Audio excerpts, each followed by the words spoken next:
बनी इस्राइल में एक व्यक्ति था जो बहुत ही नेक, इबादत गुजार और जाहिद था।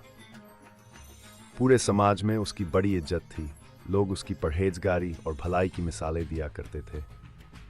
उसी इलाके में एक और व्यक्ति रहता था जिसे लोग बहुत बुरा इंसान मानते थे। वह अपने बुरे कामों और गुनाहों की वजह से बदनाम था और कोई भी उसे अच्छा नहीं समझता था।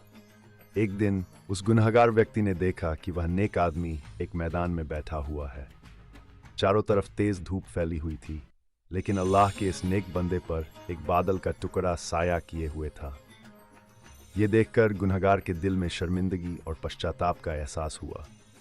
उसने सोचा, इस जलती हुई धूप में जहां दूर दूर तक कोई छाया नहीं, वहां यह बादल सिर्फ इस शख्स पर साया कर रहा है क्योंकि यह अल्लाह का नेक बंदा है।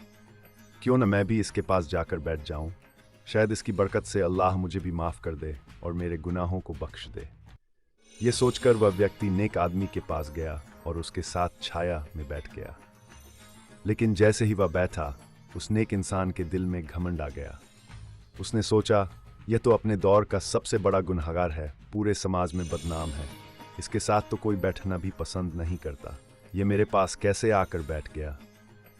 यह सोचते ही उसने गुनहगार को अपने पास से उठाकर भगा दिया।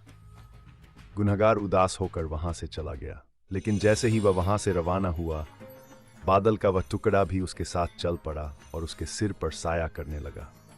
उस दौर के पैगंबर को अल्लाह की तरफ से वही प्रकाशना आई, इन दोनों से कह दो कि वे नए सिरे से अपने अमाल की शुरुआत करें, क्योंकि इस गुनहगार ने जो किया, हमने उसकी सच्ची तौबा, नेक नीयत और शर्मिंदगी की वजह से उसे बख्श दिया और उसके सारे पुराने गुनाह माफ कर दिए, जबकि इस इबादत गुजार की सारी नेकियां उसके तकब्बुर की वजह से उससे छीन ली गईं।